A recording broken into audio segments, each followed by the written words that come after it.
Hello, welcome to Vandy 24/7. I'm your host, Chris Lee, joined by Luke Wyatt.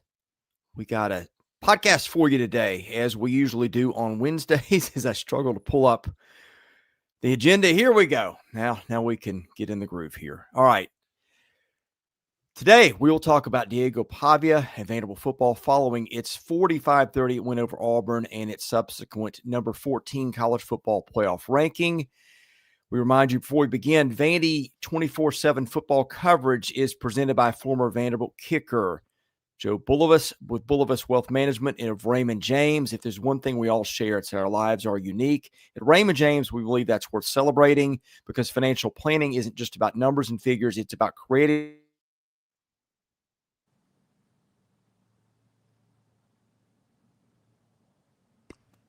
whether you're building a future or you're just preparing for retirement, a Raymond James financial advisor can guide you each step of the way, all while following a plan that is uniquely yours. That's life well planned. To learn more, call financial advisor Joe Bulovas with Bulovas Wealth Management of Raymond James at number 615-645-6742. Raymond James and Associates, member New York Stock Exchange, SIPC. Basketball season brought to you by the Wash House Commodores. It's time to win back your weekend. Skip the laundry pile. Let the Wash House Laundry Center handle that for you. Our new pickup and delivery service covers all of Nashville. Or grab your laundry, wash, dry, fold, and deliver it right back to your door. That's more time for tailgates, highlights, and victory celebrations. Schedule your first pickup today at washhouseclean.com. The Wash House Laundry Center, the official way to stay fresh on game day. All right, trying out some new stuff on StreamYard today. So if you got a weird landscape view, or portrait view on a phone, I guess that's that's designed for. I don't know what's going on there. Or maybe you're not seeing it. I hope you're not seeing it. Anyway, if you're watching on YouTube, you're probably not noticing an issue, at least on the laptop, or if you've got it turned to landscape mode. In any case, Luke Wyatt, thank you for joining us today. Absolutely, Chris. We had a fun weekend, but it was a stressful game, that's for sure. I don't think many people in that stadium thought we'd see 1,100 yards plus of offense and 45 points to win it. I thought if you told me that we scored 45, that would have been a blowout. But it wasn't. It was not what we thought, but that happens quite often. We won the game. That's all that matters. So moving forward. Yeah. I was on record that I thought it would be more weird and maybe more points than people thought, but I didn't think 83 points would be the way it went. No, we talked, Chris, last week. You and I talked, and I saw you and Seabass talk a little bit about it too, and you did. And patting you on the back there, you did call it.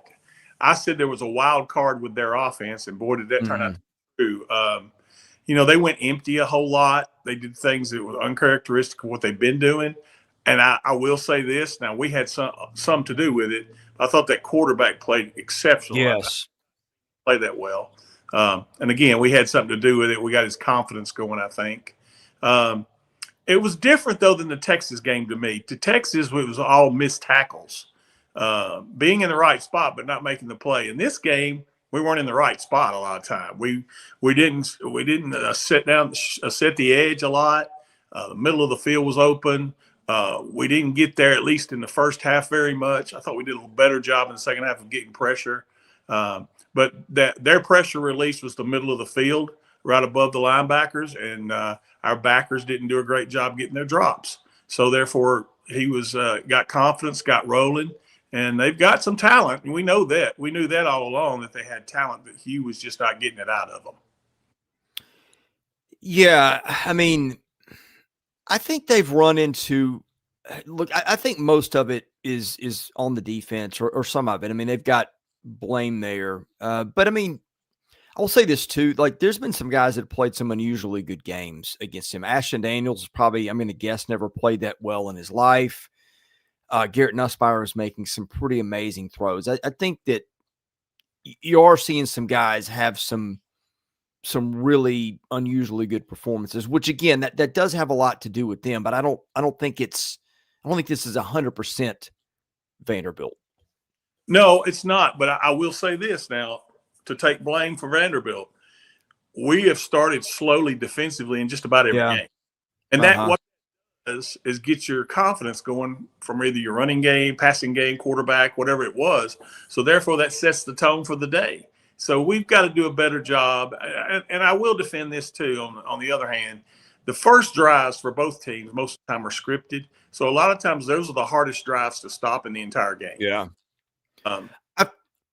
Go ahead. No, I was just going to say, and whenever you have the head coach getting fired and you have a different momentum, I don't know if you caught it, Chris, but right before the game there was a little tiff. The two teams off. That told me right there that at least at the beginning of the game, Auburn was going to throw the first punch, and they did, and that set the tone for the rest of the day. Yeah, I thought Auburn came in fired up. You mentioned that the little thing right before the game. I was like, okay, well, there's your answer to the question: is Auburn ready to play today? And then that 3rd and 19, I'm not entirely sure why they called a blitz there. That felt pretty uncalled for. But hey, that gave Auburn got what, 37, 39 yards and a first down, and I feel like that was like the play that maybe gave Auburn some confidence, and Vanderbilt on 3rd and long and just 3rd and everything just feels like it's been awful lately, especially 3rd and long. Yeah, and I would love to see those stats, Chris. I don't know if you can pull them up, but how we do our 3rd down defense, how it would rank in the 16-team conference. Because I agree with you. It seems like, and of course, when you don't stop them, it's glaring. So you don't pay attention to the times that you do stop them. So part of it. But you're right. At least in the last couple of games, giving up 31 and 35 points, we've left a lot out there. I want to say I looked this up a couple of days ago, and Vanderbilt was like in the low 80s. But I feel like a lot of that has been boosted recently. Like I felt like they were pretty good on 3rd down the first 2, 3, 4 games of the year. And lately it's just, and they were only, I think Auburn was only like 6 of 13 on Saturday, which doesn't feel right. Now there were some 4th down conversions, I think, and maybe some, I don't know, but anyway. Well, I think Missouri game was our best defensive effort. And I think we probably did a great job that day getting off the field on 3rd down, hence only the 10 points scored. Yeah. I mean, this team has got some weaknesses, and they're starting to pop a little bit, but I also feel like a week off is coming at the right time.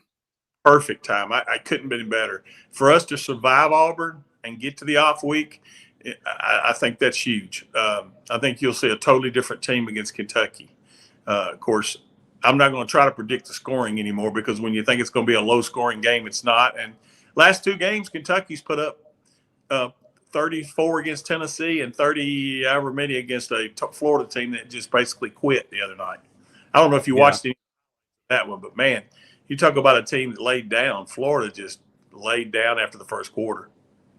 Well, there had been some talk about the injury report or the availability report is really what it is, that you had some guys that were just basically quitting or the coaching staff was feeling it and maybe put them on there themselves. So there were hints there with Florida.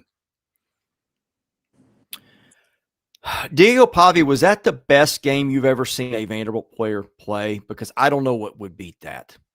You know, combined, yes. Throwing the ball, I remember Whit Taylor having 464 against Tennessee.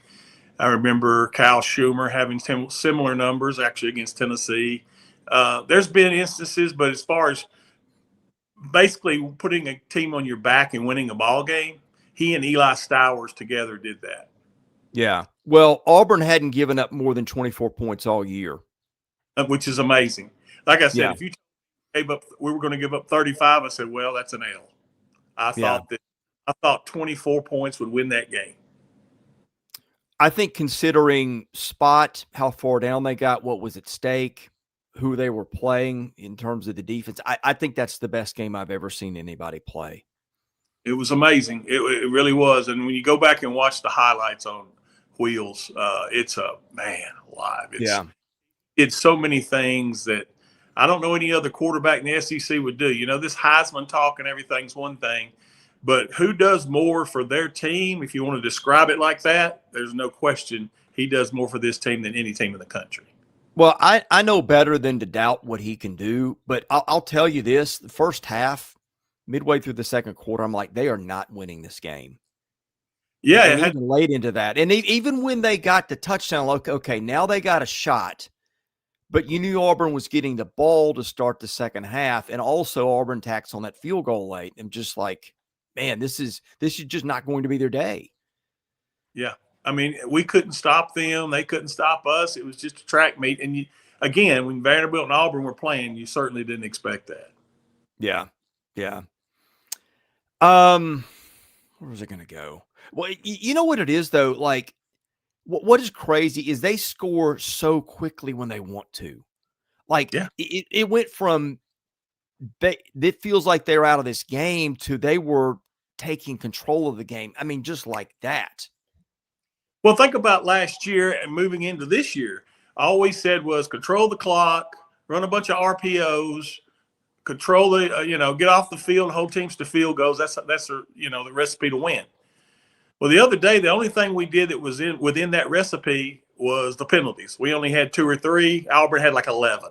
So we won that big time. So Auburn helped us there. But everything else was uncharacteristic of what – I mean, there's a lot of times we went empty. People don't expect that from a Diego Pavia and a Tim Beck run offense. I think I saw – I mean, they were so multiple in their formations. At one time, they had 3 tailbacks in the backfield. They had another formation or 2 where they had maybe 3 tight ends and a fullback. I mean, they did some stuff, and then they'd go in. I mean, they threw everything at all. Oh, and then tempo, which like they're unbelievably good in tempo. Really good, and it's funny. I've watched it so much. A lot of times I can tell what the play is going to be, or when it's RPO, you don't know for sure, but you can kind of tell which way it's going, whether to the strong side or not. And there were some plays I couldn't tell anything. I told my wife, I'm sitting there and I know it wears her out, but I was telling her, okay, this is the pass to Gabe Fisher over in the flat. Well, that happened to be the play that Diego, I think, kept it, and Gabe made a great block and blew the left defensive end off his feet. So it didn't go to Gabe, but Gabe was the key to the play. Yeah, I feel like, and maybe it's just selective. Maybe they're so good that you notice when it doesn't work. But like I see sometimes when they're in jumbo like that with 2 or 3 tight ends and they're in short yardage, it doesn't go well. And I get what you're doing. You want extra blockers, but it also tips off the defense a lot of times as to what's coming. I feel like a couple of those didn't go so well. I think one, I don't remember what formation they were in. I think they were in something like that on the Pavia 4th down that failed, which by the way, I still think, I was thinking at the time, I would be going for it here because I don't trust right now, Auburn to come down and score a touchdown you thought was a possibility. I thought that going for it there was the right thing because you if it worked, you took away the possibility of Auburn scoring to tie or beat you. Whereas you kick a field goal, everything is still in play.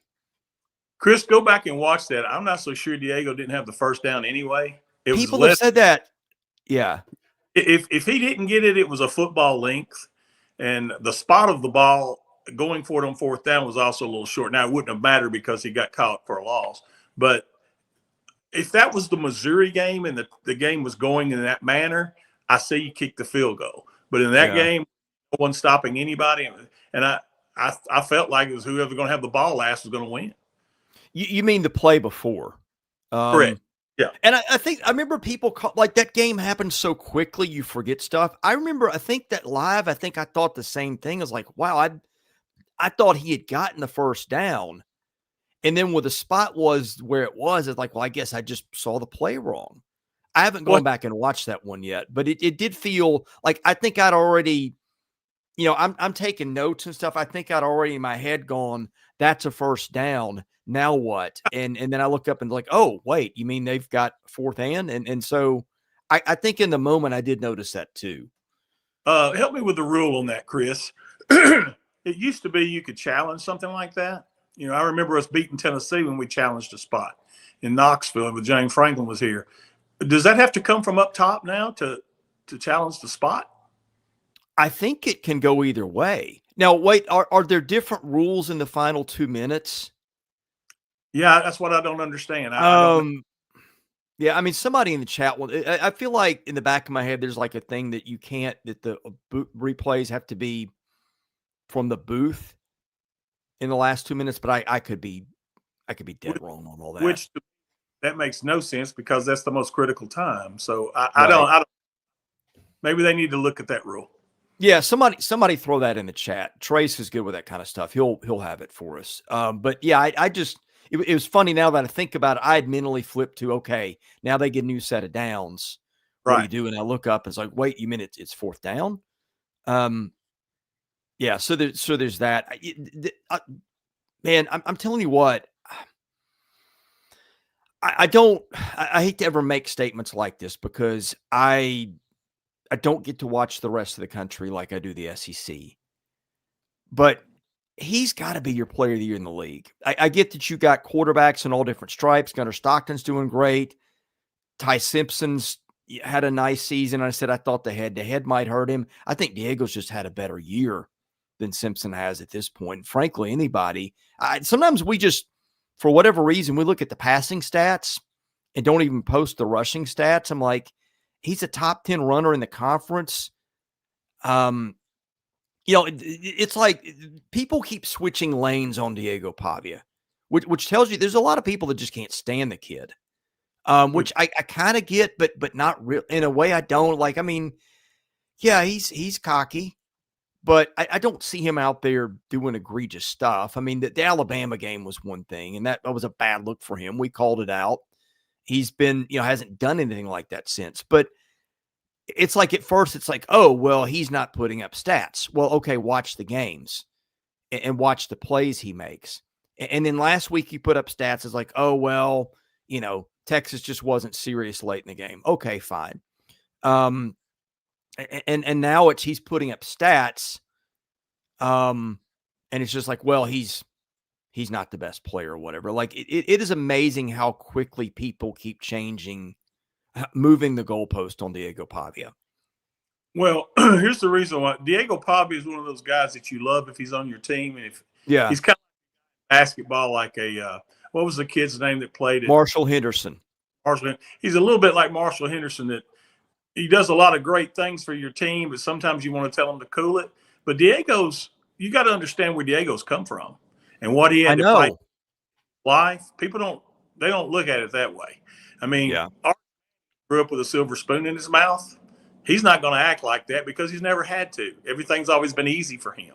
Now, I'm not trying to take Arch's talent, but I'm just saying he grew up with a silver spoon, whereas Diego Pavia grew up with plastic spoons. Yeah, no, you're right. Like I never minded Marshall Henderson that much. I guess it's being in the media, not sitting in the stands and soaking it all emotionally. Like he was obnoxious, but he was pretty harmless, and I thought honestly pretty funny. Like I didn't like Diego flipping off the student section and stuff like that. But I mean, that kid's taken a lot of abuse. People just act like he's this awful human being. I'm like, no, he's a kid that came from nothing, has been doubted, and now he's having a little bit of fun. Look, they wouldn't feel if we were sitting here at 4-7, no one would hate Diego Pavia. Yeah, right. They don't. No. Most of the time, he beats your butt. That's why they don't like him. Yeah. I mean, I feel like right now, if you were picking the Heisman finalist, and here's another thing, by the way, we look at strength of schedule and we don't really say, oh, well, this team's good, but they're really good on offense and they're really bad on defense or vice versa. Like they have played some really, really good defenses this year. Like even though South Carolina's not had a good season, but it's been pretty solid defensively. Right. Auburn and Missouri were probably top 5 defenses in the country when they played them. You could maybe say the same thing about LSU. Texas has got more NFL talent on defense than anybody. Like, I don't understand why that's not a talking point. It's not just that he's putting up numbers. It's not just that he's making plays. They are playing as tough a schedule defensively as maybe anybody sees. And they're 7th in the country in yards per play. Chris, I look at these last 2 games coming up, and I think we're going to have two more stressful games that are very similar to what we saw Saturday. I'm not as sure on. Here's the weird thing. I feel better about both those games after they got through Auburn. You heard me. I've been consistent all week. I said Auburn, that one, if it doesn't scare the socks off you, it should. Yep. I feel like with Tennessee, I feel confident now. Like, okay, the defense will get rested, and I think we'll get a little better. And now they've got 2 weeks. You got a head coach who was a defensive mind. You've seen better things out of their defense. Now, I don't think they're gonna stop Tennessee, but I think by the time they get, they'll have 2 weeks to look at film and fix stuff and get guys healthy and make some adjustments. I think the defense will be better against Kentucky. I'm not going to say they're going to win easily, but it wouldn't shock me. And I think Tennessee now, I've kind of moved from I don't think they'll win that game to I think if I had to pick it right now, I would probably take them to win because I think they can go to Knoxville and just keep throwing punches at Tennessee and might have one more in them than Tennessee does. And a lot of that's just maybe all of it is because of Diego. Well, and I'm interested to see how Tennessee plays these next 2 games. Obviously, New Mexico State, that's like a scrimmage. They'll be fine. They'll win that one by 70 points or something. But then when they play Florida, now has Florida completely quit on the season or they just quit the other night? That'll be interesting to see. They've got Ole Miss Saturday. I got a feeling Ole Miss is going to blow them out of the place. Stick it to them. And just take it to them. And if that happens, how many guys will actually show up and play against Tennessee? I don't know. So there's that variable. I will tell you this, though, and I know a lot of Tennessee fans, and I know a lot of that's the last thing they want is Vanderbilt to be 10-2, go to the playoffs possibly, and them be sitting at 7-5 or 8-4. Yeah, that's their worst nightmare. They can say all they want about beating Alabama or beating Georgia or whoever. That's their worst nightmare. Yeah, I'm just curious, like what shows up. Right, I am too. And I think Florida beating Tennessee would be a good thing for Vanderbilt. I do too. Here's the thing, Chris. Think about it. Just go back. The new coach took over at Florida, and they played Georgia off their feet. Okay, but once that game was over, I think they thought, well, that's it. We're done. So they go get blown out by Kentucky. Yeah. 30. So that's my question. Are they done completely for the year for these next 2 they got left, or 3 actually they have left, or is there something left in the tank for Florida? Yeah, that's what I don't know. And like how much of that was it's cold weather at night in Lexington? Right. I mean, I think that, yeah. I'm sorry, excuse me. I don't know who Auburn has left besides Alabama, but to me, Auburn looked like a team, even though, and DJ Durkin brought this up. He said, we got coaches calling our players, trying to get them out of here and all that, and their minds are divided. But those kids showed up and played hard Saturday. Yeah. They really did. Obviously played their best offensive game all year. But how will they do in a game against Alabama? You would think they would play lights out as hard as they can to beat Alabama, but you don't ever know. I think if I'm Alabama, I'm scared to death of Auburn. That game is in Auburn. Now, they both have tune-up games. Auburn's got Mercer, and Alabama's got Eastern Illinois, neither of which are any good. At least I don't think Mercer's good this year. Sometimes it is. But Auburn's got a bye week this week. Alabama's got 4 straight games. LSU last week and Oklahoma this week. I mean, the script for that, to me, sets up, I think, pretty well for Auburn. So wouldn't be shocked if Auburn beat Alabama into the year. We'll see how that goes. Playoff rankings. What did you think of those? Vanderbilt at 14. I mean, it's obvious to me we got 4 teams need one more loss. Texas, Oklahoma, BYU, and Utah. And I'm not so sure how it's going to work out playoff-wise between Utah and BYU. Could they play again? Texas Tech's in, I think, no matter what. So I think that's the thing. We've got to get one more loss out of each of those teams. Yeah, I don't have people have all this outrage over the playoff and rankings. I don't have a lot of bones to pick. I don't either. I mean, Notre Dame is a popular target because people hate Notre Dame. I got no problem with that. Notre Dame right now, Notre Dame might beat anybody if they line up and played this weekend. Yeah, I see the bias for Notre Dame, though. I do.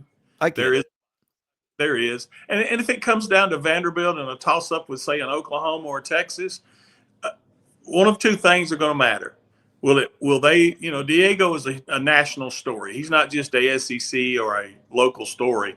Diego's a national story. So how much – we all know this is all about money. And so will they take a Vanderbilt over a Texas or an Oklahoma?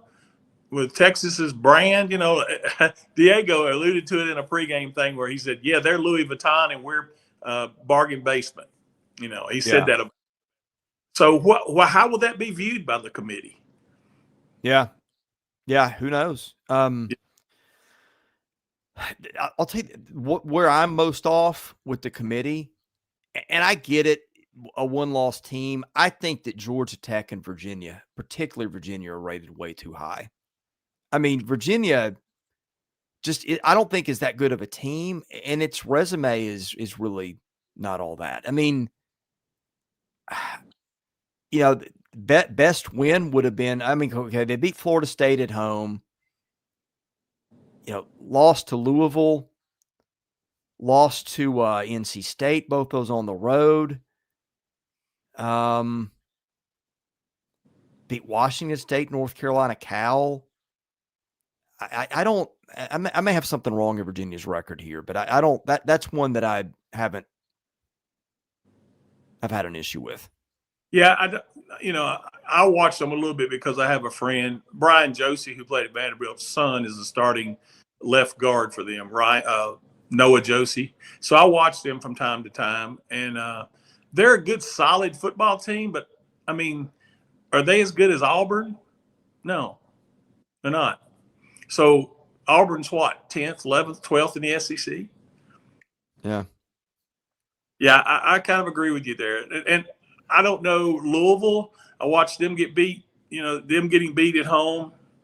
That's tough. Now, I'm actually going to that game Friday night, Louisville and Clemson. I'm going to say hi to Robbie Caldwell and some other people I know. That's going to be fun up in Louisville. So I'll have a good report from that one. Is Robbie's like support staff or something? He's in charge, right? Like when all the recruiting visits and high school recruiting. Yeah, he's I talked to him last night. He's loving life. He enjoys it. Good. He was over the moon about Vanderbilt. He said, "I'm so happy for Clark and all those former players." Yeah, please send him my best. I think there's nobody that's ever been a part of Vanderbilt athletics that I like more than Robbie Caldwell. He's a good one. He's great. Yeah, I'm just not. I'm still not convinced that 9-3 Texas is a problem. You need Texas to lose twice. See, let me push back on and that. I'm not convinced 9-3 Oklahoma couldn't be. I don't think 9-3 Oklahoma gets in over 10-2 Vandy, but we went through this whole thing in the offseason about looking at the body of work and the resume and who you beat. And then we do this thing where we're like, okay, you lose a game at Ole Miss, a close one. And somehow that's like this scarlet letter on your resume that somebody else has balanced out by just beating the tar out of, I don't know, New Mexico State. Well, I'll push back a little bit on that, on the Texas thing, and here's why. To me, if Vanderbilt would have lost at home to Texas by 3 points, I think you're right. 9-3 Texas. Yeah, but losing on the road by 3 at Texas, I mean, how can you? That and Alabama's the only 2 losses. If that happens, and we don't, an SEC team doesn't get in, and they go 10-2, and their only losses are at Alabama and at Texas, you got to convince me of that, man. Well, and I get it, but like if the shoe's on the other foot, say Missouri is 10-2. At the end of the year, which it's not going to be, but okay, 10-2 Missouri, 10-2 Vandy, you lost a 1-score game with the Hail Mary at the buzzer. If the shoe were on the other foot, I think everybody'd say, well, hey, Vanderbilt beat them head-to-head, case closed. I mean, people just kind of pick whatever lane they want. I get it. I'm not saying you're like 100% wrong, But, Texas was also preseason number one. Now, look, I have an issue with Texas. Like, Texas played some crummy games, and I think that ought to matter. I think overtime, Mississippi State and Kentucky, okay, that ought to be something considered too. But anyway. No, I agree with you. Let's see what else I've got here. Oh, I know what I was going to go with next. Clark Lee's contract, where do we think that is? Where do we think that settles? Well, I think there's so many variables in this. Number one, I think what Clark is going to get paid will be taken care of. I don't think that's an issue. Fighting for the other things, the facilities, the money for assistants, that's the stuff that I'm sure is still being negotiated. I don't think any of us. Jimmy Sexton probably has a better idea of where things are than any of us, including Clark. But, look, I think it may take till after the season for it all to get done, all of it. But I think you could hear something soon about Clark's decision whether to stay or go. Okay, explain something to me. Because this happens. You've got these dueling narratives. Vanderbilt's got money. It's got donors coming out of the woodwork. Money will be no problem. And then I hear keeping assistants may be an issue. Commitment to facilities may be an issue. Like, tell me, I have an idea, but I don't want to bias your answer, and I want to hear your take on this first. I'm going to give you an analogy that's kind of weird, but I want you to stay with me on it, okay? All right, let's you go buy a car. You're going to buy a new car. And you go in and you're speaking to a salesman. And that salesman says, okay, the sticker price here with the addendum is $54,000. And you say, well, I don't want the addendum because the addendum is really BS because it's talking about undercoating and all this other stuff. Yeah. So immediately you say, I'm paying from this price. We're going to start dickering at $50,000, not $54,000. And then he says, well, let me go back to my manager and run it up the flagpole and see what we can do. That's where Vanderbilt is. That's being run up the flagpole. All that is negotiating tactics on both sides. So neither one commit to that right now. And we all know how the pecking order goes over there. And it's if one thing is a stopping, there's not a stopgap that's 100% until you get to Daniel Dumeyer. Yeah, which we believe is where this is settling right now at the. It has to be chancellor level. Yeah. Chris, again, I worked for 40 years in athletics. I worked for, I think it was 7 different athletic directors. There was only one athletic director that truly ran all facets of the athletic department. Only one. That was Rory Kramer. After Rory Kramer, starting with Paul Houlihan and moving forward, all of them had limitations of what they could do. Yeah. And I don't think that's changed.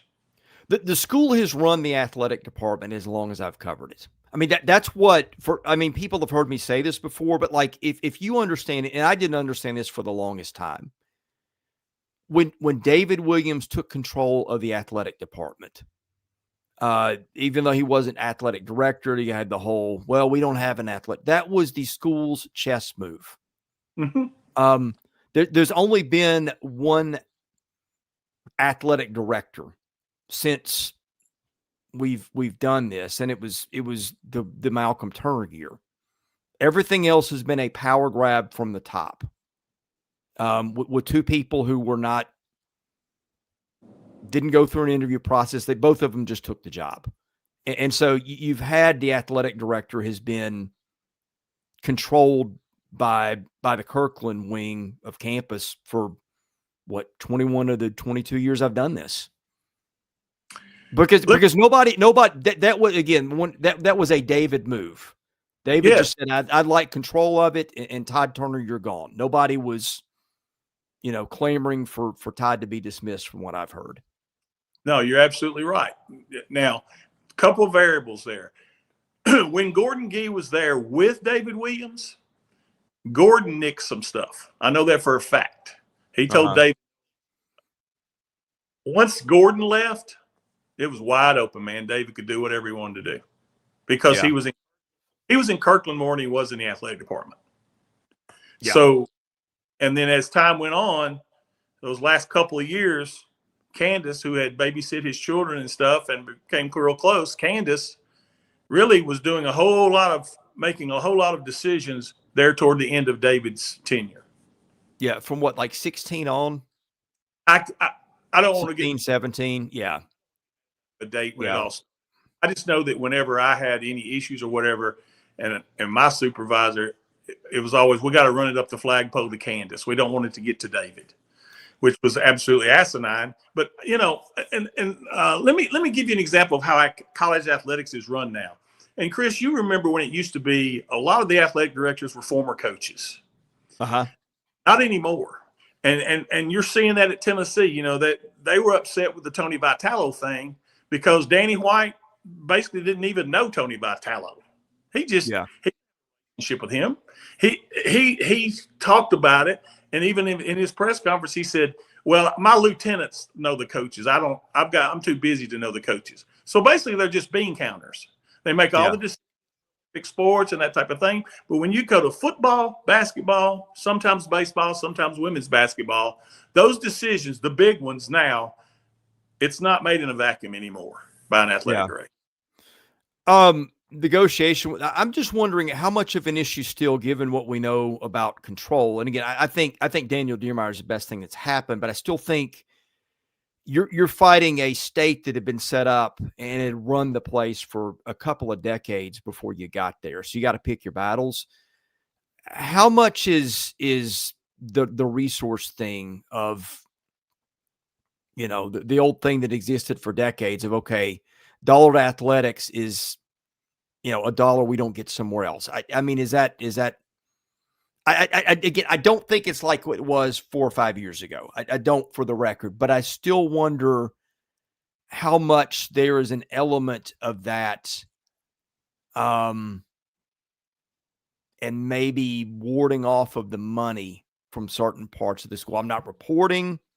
Right. I don't know. I'm just asking because I don't get this whole, oh, there's money, there's donors coming out of the woodwork. There's people that want to donate to athletics and are filthy rich that hadn't been there before, to this thing where these things that get done with nobody blinking at the other 15 schools, we're sitting here weeks in negotiation and those things don't appear to be settled. I think they're anonymous donors, and I think that's part of your problem. Let's just say Joe Thompson, who you've never heard of, wants to give $10 million to football. They got to figure out how they want to do it, how they can do it, and that type of thing. I just think there's a lot of that at Vanderbilt. It's not a consistent, it's not like the Haslams at Tennessee or how it used to be with John Ingram here. It's certain people that they pluck from Texas and California and New York, have money that haven't ever given to athletics before. And all of a sudden they're excited because they're like, wow, this is the front porch. Look at this. This kid from New Mexico State has turned Vanderbilt. Everybody, I mean, enrollment's up or applications are up. Athletics do matter, guys. So the eggheads a little bit are coming to their senses a little bit. Well, are you saying that it's still a thing where, okay, well, we found this new donor with tens of millions of dollars. Hey, Joe, would you like to take some of the money for football and give to something else on campus instead? Is that still going on? I think that still happens. I don't think there's any doubt because it happened. Like I said, it happened to me. There's no reason to. Years ago, it happened to me. I mentioned it last episode. I don't think that changes, and I don't think that's just Vanderbilt. I don't. I know a lot of schools. I talked to my friend at Northwestern. Very similar. Very similar. Yeah. Yeah, I think the difference is a lot of these, just you're dealing with stuff that's piled up for so long. I feel like athletics ought to take some priority. If they don't understand that you're striking while the iron's hot, and I'm not just talking about football. Right now, there's 9 teams and possibly 10 in the preseason rankings or whatever that are top 25 teams. I mean, basketball is not in the top 25, but they're 15th in Ken Palm. They should be. They should be, yes. But you're talking 9 of your 16 sports, you've got 9 or 10 that are in top 25. That's doing a good job. Yeah. Anything else, or are we ready for the mailbag here?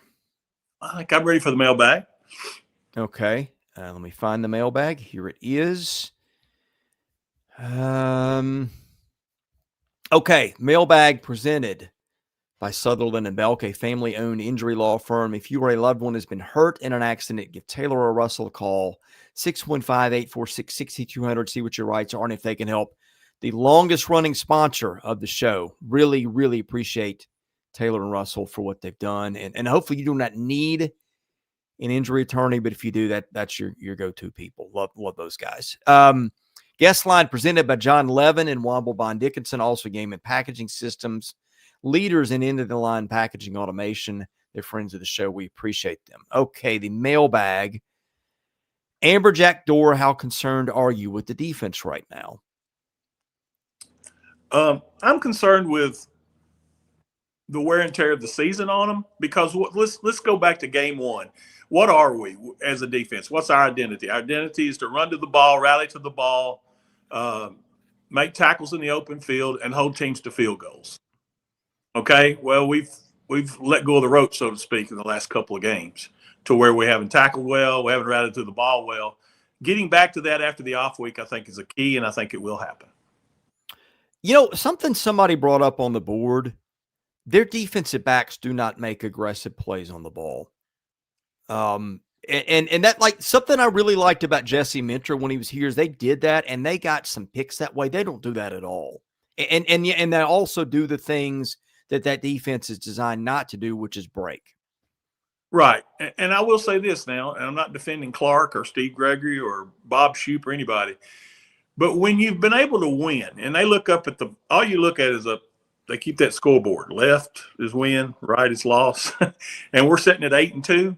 I think they think, well, look, offensively, we can cover up for some of if we can just let these catch the ball in front of us. And we are, you're right. We're catching more than being aggressive.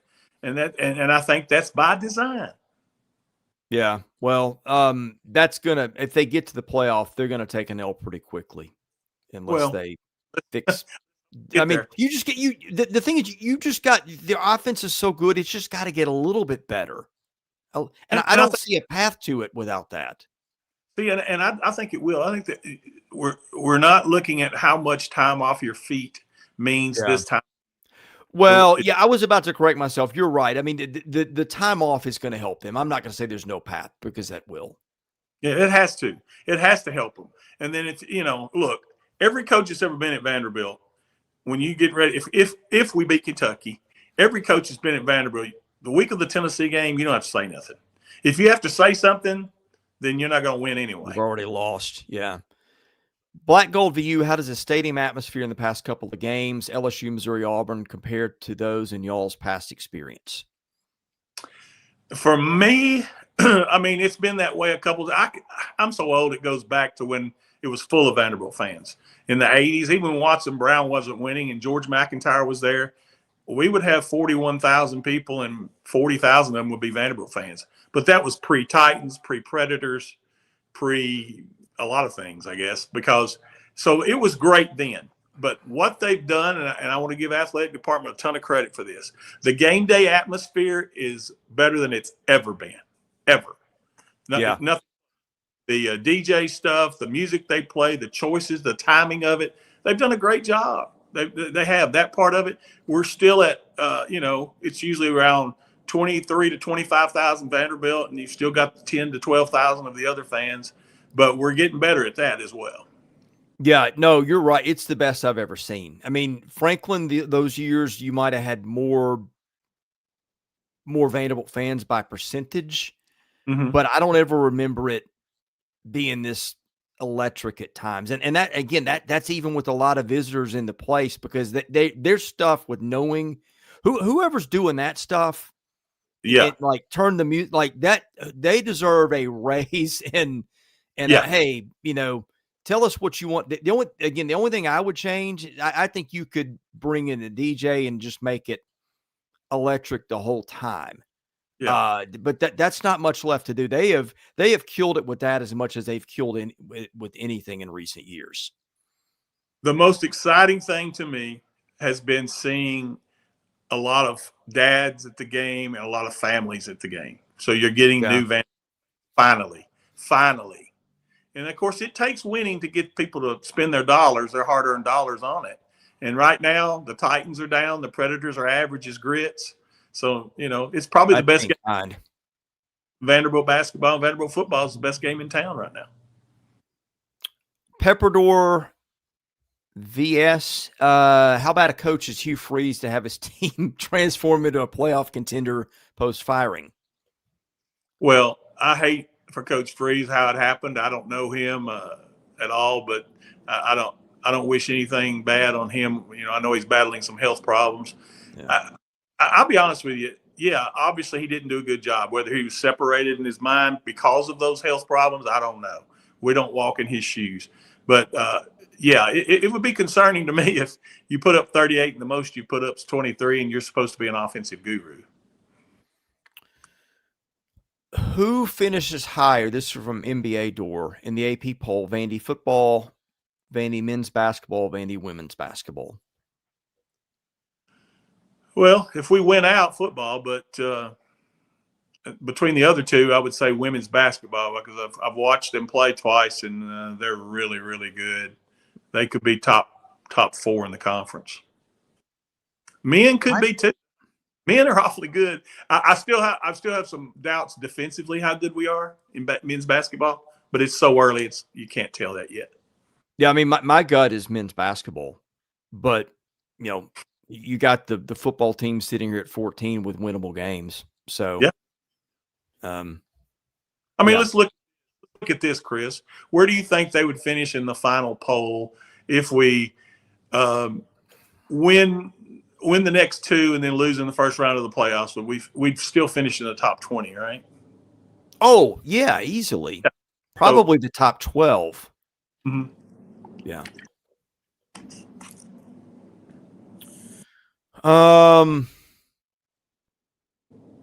Stevie U98, what changes should the defense make in the off week, and the same for the offense?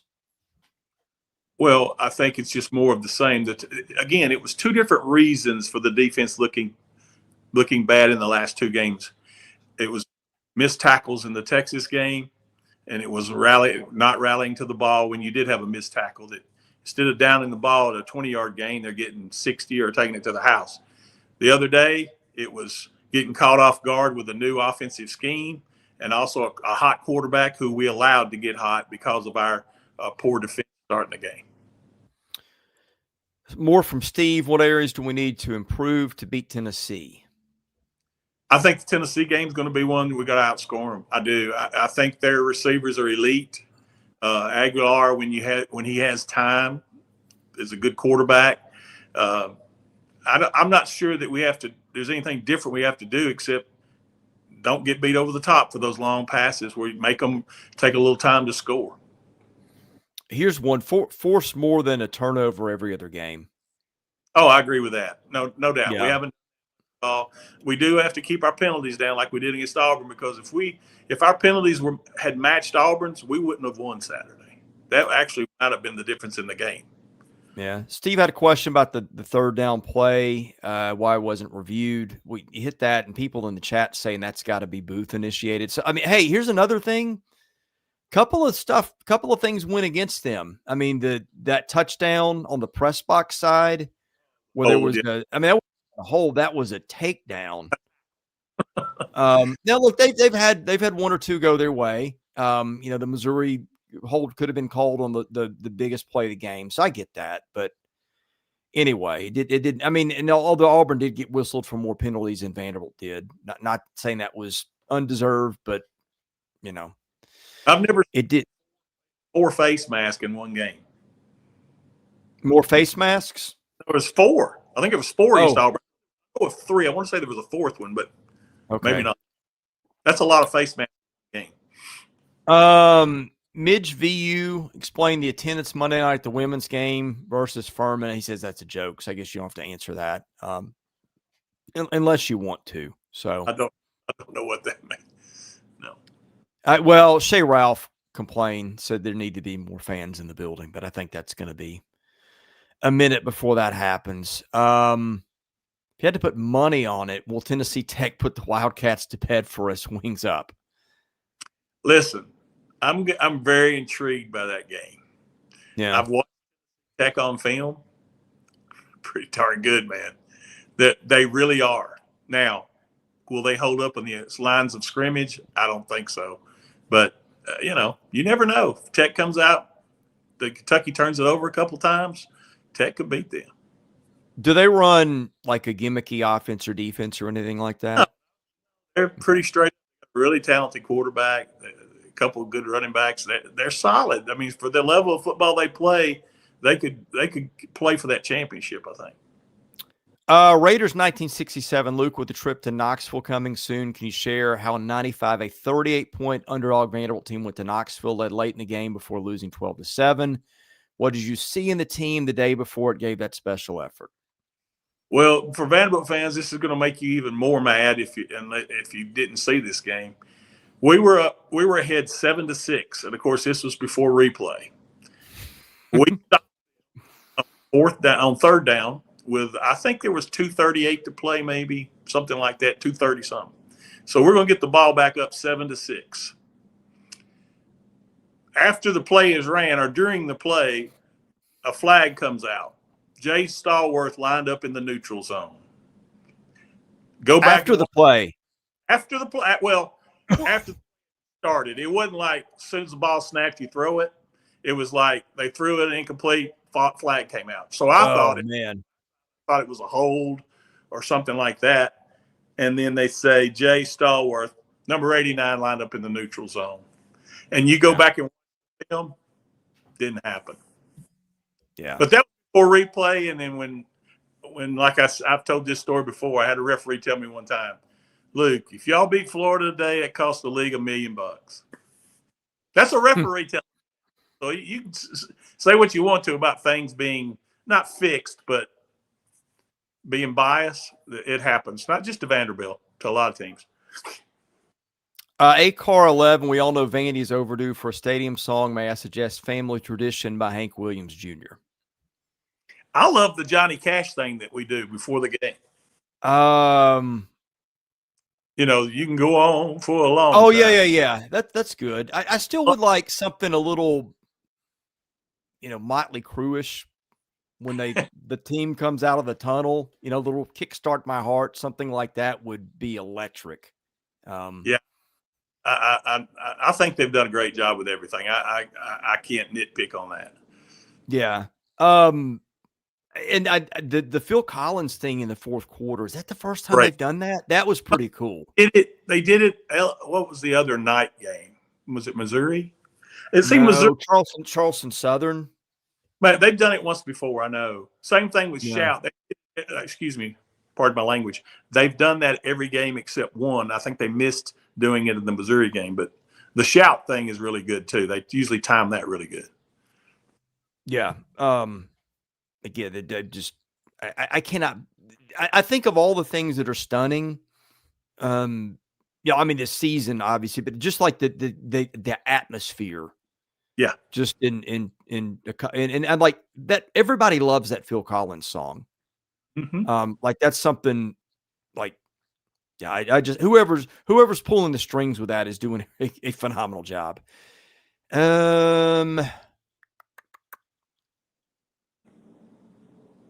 What does a typical bye week look like this late in the season? More walkthrough and film sessions, or still putting on pads and hitting regularly? That from Braves Doors 13. Days off. In other words, after that ball game, I'm not sure, they probably did soft tissue recovery the next morning, next day, and next afternoon. But then they let the kids go for a little bit. If they got classes or whatever and they can't leave, I know Diego took off and went some places. A lot of them. And they needed to get away from football for about 48 to 72 hours. And I think they'll practice twice this week. I'm not sure if they're done. They may have already done it. And start back Sunday. I think Friday and Saturday they're off. Raiders 1967, following up on the wonderful Billy Derrick and Joe Bullivis podcast with Jordan Matthews. Can you discuss how knowing Jordan in his playing days, or can you discuss knowing Jordan in his playing days and what it means for him to be coaching at Vanderbilt now? Jordan was a workaholic. Jordan's a great kid.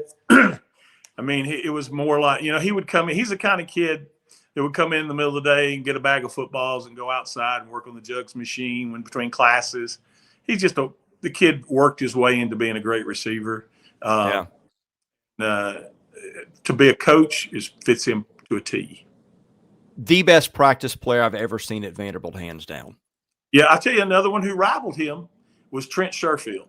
Trent did the same work ethic-wise. Trent was not as talented as Jordan, but man, himself into a good receiver who's made a living playing in the NFL, and I'm so proud of him. Trent would be in there at 4. I always rooted for like the transition from defensive back, sticking through it with the transition on the coaches. Like that I remember the Houston game they played, and he just had an awful game. Yeah. He worked so hard. To see him in the NFL, and I think still in the NFL, like I always really respected and admired kids like that. I remember we dealt with him. He was always humble. Yeah, I'm with you. Like you really, really root for kids like that. So yeah.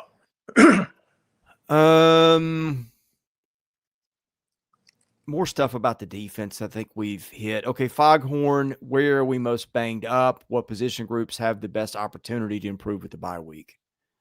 I think defensively we're the most banged up. You can see it by the aggression. Listen, when you're not feeling good and you're hurting and you're aching all over, you don't come with your 100% sometimes. I know every coach and tries to say, hey, you got to, but sometimes working through pain can make a coward out of you every once in a while. That's why, once again, this off week is huge for us. Well, and if they do get to the playoff, then you are looking at, that you get, a couple more weeks because you don't have a championship game. Like you remember how well they played in the bowl game. So, I mean, and everybody gets that to the most part, although a team that goes to a title game, that's another week of wear and tear. So I'm so glad we'll not play in the SEC championship game. I'm glad of that part. I'd much rather get in the other way. Yeah, I knew I was forgetting something, and it's the playoff stuff. I'm a little concerned. I just think this whole we're giving out 5 bids to conference champions thing just feels like that's got the opportunity to knock somebody out of this that belongs there. Well, isn't there a chance the ACC won't get one? Yeah, but here's the problem, and this is what I don't get. Like, if the ACC doesn't get one, that means you get 2 group of 5 champions in, if I'm reading it right. I hadn't quite figured out how that happened. Like, Duke right now is 5-4 and is in the mix for the ACC title game. Like, I think Miami is going to have here's what I fear. Miami could go remember, Miami's got to win over Notre Dame. They're 1 spot behind Vandy now. That's concerning. Miami's got a chance against Pitt. If Miami goes unbeaten and goes 10-2, I don't think it will probably make the ACC title game. And then what happens if, the ACC either gets Georgia Tech in or somebody like that who wins it, or here's your nightmares here. Get Duke in.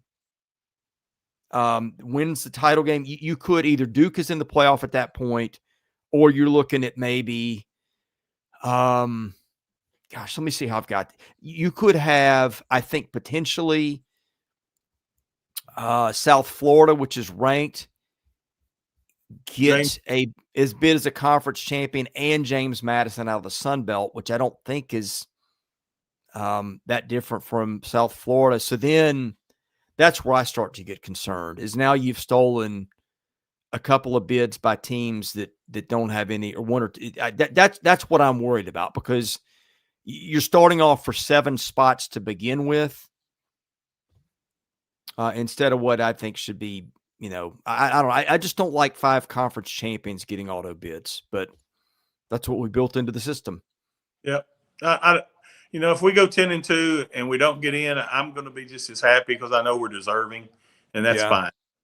Yeah. If you told me, Chris, in August that we were only going to lose 2 games to Texas and Alabama and we weren't going to get in the playoffs, I'd tell you you're crazy.